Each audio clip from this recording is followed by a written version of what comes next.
I just finished this book, Know My Name by Chanel Miller. And honestly, I don't even know where to begin. I borrowed this book, this copy from my sister, and these are her tabs. So I have this in my radar since 2020. And then by 2022, I considered reading this, but a lot of things were happening in my life during that time. So it got postponed until recently. My sister sent me a message saying that she hoped that I can get to read it someday. So I took that as my sign to go finally read this book. And looking back, I actually considered it as some kind of synchronicity as well, because I realized while reading this that it also has some touch of sisterhood as one of its themes. So some of my notes here are replies to her notes, but I hope she can never get to read it because I'm shy. So, and actually it helped me in some ways while reading this, because this is not the kind of book you can read in one sitting. And during my time of reading it, I really found it hard to continue because of the details that Chanel described. So reading her notes somehow helped me.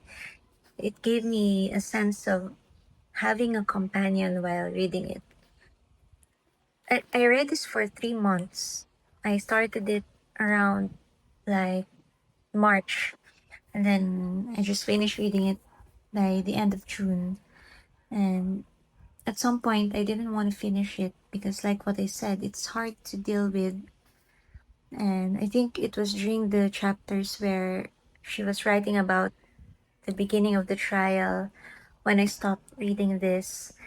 And I read a different book and then another one until I just said, okay, let's go. Let's finish this. So for those of you who are not familiar with this book, this is about the Brock Turner case, written by the sexual assault victim herself, Chanel Miller, who for years had remained publicly known only as Emily Doe. So just by the title itself, Know My Name, you can already infer that this book holds so much power. So she began by telling the story of how she went to a party with her sister, and then she woke up without having any memory of what happened. And somehow people are telling her that they have reason to believe that she may have been sexually assaulted. And she was frustrated. She was confused, and she was thinking maybe you got the wrong person. But also there's something inside her that tells her maybe they're saying the truth.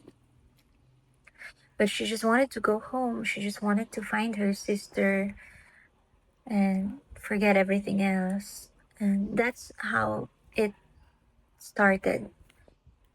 So in one of her interviews that I watched, she said that while writing this, she had a post-it note near her desk, and the note says, "Feel what I felt." And that's exactly what she did. We got an insider view of what transpired within the court, outside the court, within herself, mostly within herself. The confusion, the frustration, the anger, the sadness, the rage. I felt a lot of rage while reading this, both hers and mine. So please just consider that as the trigger warning. Well, there's a lot of things to reflect on this book.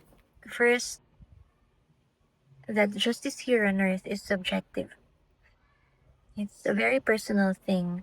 The world can only offer us a sense of justice, and it will always depend on us when we think that finally justice has been served. So, for example, the abuser may face a lifetime of imprisonment, and the victim can still feel that justice is not served unless that person will be tortured and beaten to death. I may be exaggerating, but I hope you get the point. And to add insult to injury, this book reminded me that justice, at least systemic justice, will not always be on your side. If I remember correctly, Brock didn't even reach 1 year in the county jail. So judges don't always got the victims back, even though they're supposed to be the fair fighters of the truth. But also, um, justice manifests in ways that you could not have imagined, certainly not in the survival phase. And I think the hope in this book lies in that promise. It will be an excruciating process, pain after pain after pain. And I can imagine that the survival phase feels like a dying phase as well. But even though it's you cannot get justice where you thought you might get it, which is in a courtroom, for example, but it will arrive definitely and through so many good people because the truth always prevails. Second, that when we finally speak of justice, of the injustice, sorry, done to us, we will most likely face many other kinds of injustices as well.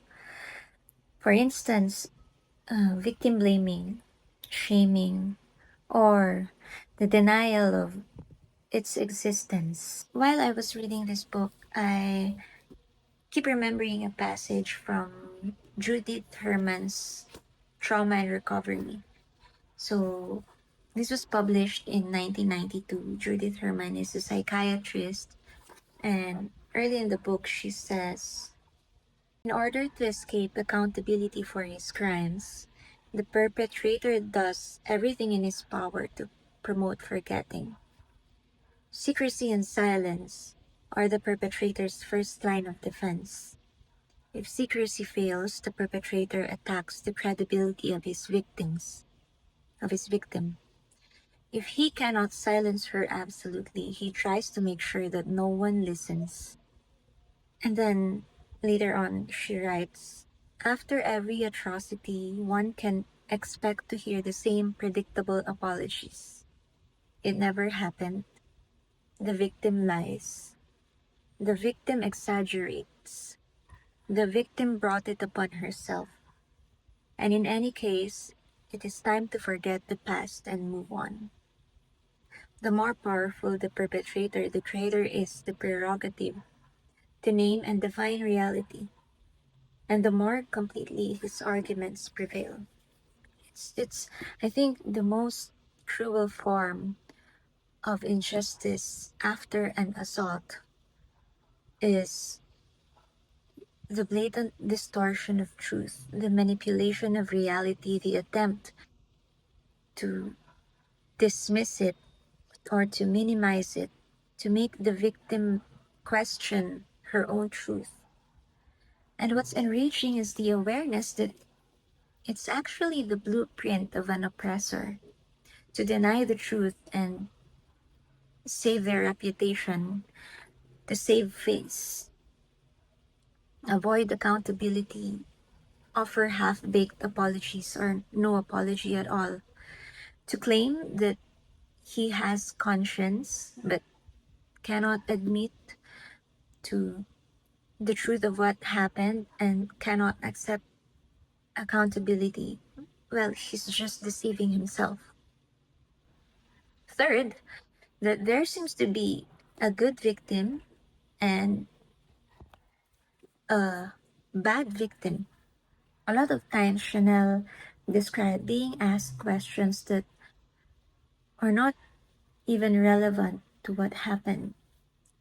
Questions that paint attempts to paint her as who people want her to be, like a party animal or someone who should have known that she had it coming.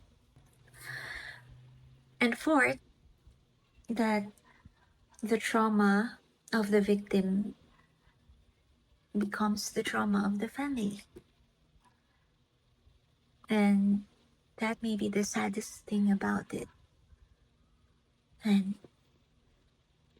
and I hope the justice system of the United States and all over the world will keep that in mind, that there are the consequences of violence do not stop with the victim. The trauma reverberates. There is an impact. So the least they can do is to offer a fair sentencing. So there's so much more to say, but I'll leave it there. I can't remember the last time I cried over a book. And this one is a kind of crying that's not like a breakdown. It's more like I'm being shattered inside and I am forced to hold the pieces together so that it will not make a noise, to suppress it. It's the kind of it's the kind of feeling that this book gave me. And I hope this book was never written, and I wish nobody will identify with this book and nobody will say that they relate to this book. But it does exist. And like what Chanel said, we cannot move towards healing without first embracing pain. So I'm grateful. I'm actually grateful that this book was written, and I'm glad I took the courage to read it, because in some way she spoke for us. So having read this book, please let me know what your thoughts are about this book. And if you like this video, consider subscribing and liking this video. So thank you for listening. Till the next book. Bye.